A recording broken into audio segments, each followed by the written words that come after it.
નમસ્કાર વિદ્યાર્થી મિત્રો, આજે આપણે ધોરણ 9ની અંદર વિષય હિન્દીમાં આપણે પાઠ જોતા હતા રાની, જેના લેખક હતા મહાદેવી વર્મા. કે એકવાર આપણે જોયું હતું કે જેમનો જન્મ થયો હતો 1907, નિધન થયું હતું 1987. હવે એનો પહેલો ભાગ આપણે વિદ્યાર્થી મિત્રો જોયો હતો. હવે ત્યાંથી આપણે આગળ વધીશું.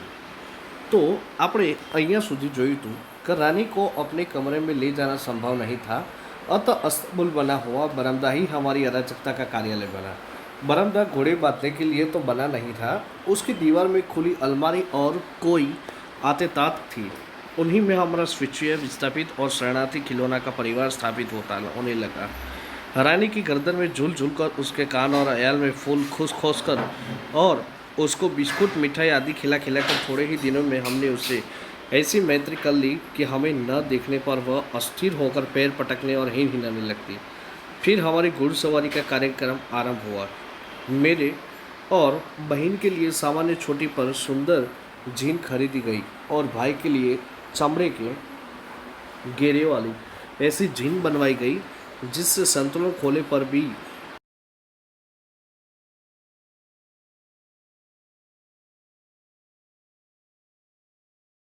हमें घुमाता.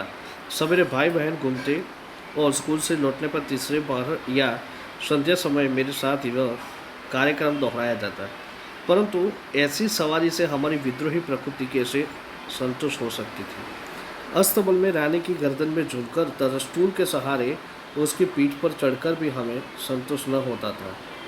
अंत में एक छुट्टी के दिन दोपहर में सबके सो जाने पर हम रानी को खोलकर बाहर ले आए और चबूतरे पर खड़े होकर उसकी नंगी पीठ पर सवार होकर करके बारी बारी से अपनी अधूरी शिक्षा पूरी करने लगे. यह स्वाभाविक ही था कि ताज रानी हमारी अराजक प्रवृत्तियों से प्रभावित हो जाती थी. वास्तव में बालकों में चेतना के विभिन्न स्तरों का बोध न होकर सामान्य चेतना का ही बोध रहता है.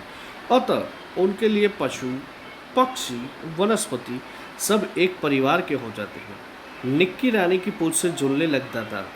रोजी इच्छा अनुसार उसकी गर्दन पर उछल कर चढ़ती और नीचे कूदती और हम सब उसकी पीठ पर ऐसे गर्व से बैठते मानो मयूर सिंहासन पर आसीन हो. रानी हम सबकी शक्ति और दुर्बलता जानती थी. उसके नंगे पीठ पर अयाल पकड़कर बैठने वालों को वह दुल की चाल से इधर उधर घुमाकर संतुष्ट कर देती थी. परंतु एक बार मेरे बैठ जाने पर भाई ने अपने हाथ की पतली सटी उसके पैरों में मार दी. चोट लगने की तो संभावना ही नहीं थी, परंतु इससे न जाने उसका स्वाभिमान आहत हो गया. कोई दुखद स्मृति उभर आई. वह ऐसे वेग से भागी मानो सड़क, पेड़, नदी, नाले सब उसे पकड़ बांध रखने का संकल्प किया हो. कुछ दूर मैंने अपने आप को उस उड़न खटोले पर संभाला, परंतु गिरना तो निश्चित था. मेरे गिरते ही रानी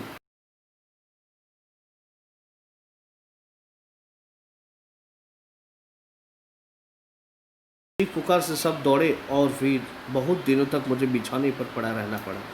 स्वस्थ होकर रानी के पास जाने पर वह ऐसी करुण पश्चाताप भरी दृष्टि से मुझे देखकर हिन हिलाने लगी कि मेरे आंसू आ गए. एक बार भाई जन्मदिन पर नानी ने उसके लिए सोने के कड़े भेजे. सामने था हम कोई भी नया कपड़ा या आभूषण पहनकर रानी को दिखाने अवश्य जाते थे. सुंदर छोटे छोटे शेर मुंह वाले कड़े पहनकर भाई भी रानी को दिखाने गया और न जाने की प्रेरणाओं से वह दोनों कड़े उतार कर रानी के कड़े सतर्क कानों में वलय की तरह पहना आया.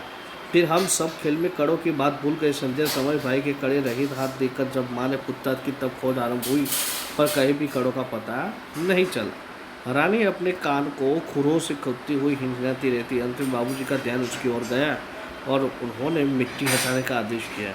किसी ने कुछ गहरा गुड्ढा खोदकर दोनों कड़े गाड़ दिए थे. दंड तो किसी को नहीं मिला, परंतु रानी सारे घर के हृदय में स्थान पा गई. एक घटना अपनी विचित्रता से स्मरणीय है. एक सवेरे उठने पर हमने रानी के पास एक छोटे से घोड़े के बच्चे को देखा. यह कहा था.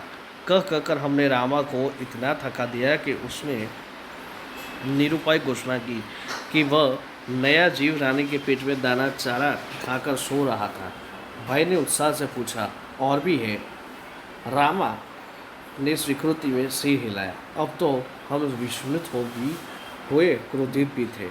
छोटे जीव कोई काम धाम नहीं करते थे। हमको पीठ पर बैठाकर दौड़ने वाली रानी का दाना चारा स्वयं खाकर उसके पेट में लेटे रहते थे। भाई ने कहा, रानी का पेट चीरकर हम कम से कम एक और बच्चा घोड़ा निकाल ले, तब बच्चे घोड़ों पर भी छोटी बहन भाई बैठेंगे और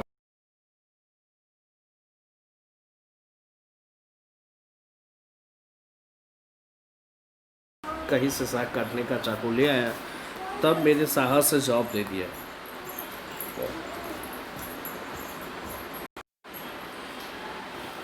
एक और भी समस्या की और हमारा ध्यान गया। आखिर हम रानी का पेट सीएंगे कैसे? माँ की महन सी सुई से तो सीना संभव नहीं था। टाट सीने का बड़ा सूझा रामा अपनी कोठरी में रखता था, जहाँ हमारी पहुँच नहीं थी। कुछ दिनों के उपरांत जब रानी का अश्व शिशु कुछ बड़ा होकर दौड़ने लगा, तब हमें न अपना क्रोध स्मरण रहा और न ही प्रस्ताव।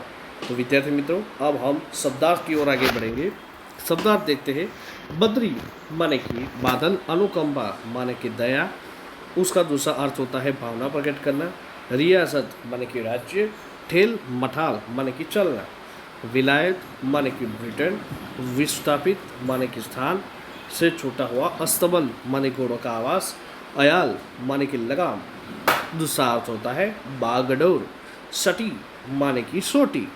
बरामदा माने कि बरंडा। अब मुहावरे की ओर आगे बढ़ेंगे। मुहावरा: आँखों में बसना, हृदय में समाना, जवाब दे देना, अंत हो जाना, नष्ट हो जाना। तो विद्यार्थी मित्रों, शब्दार्थ, मुहावरे और पाठ के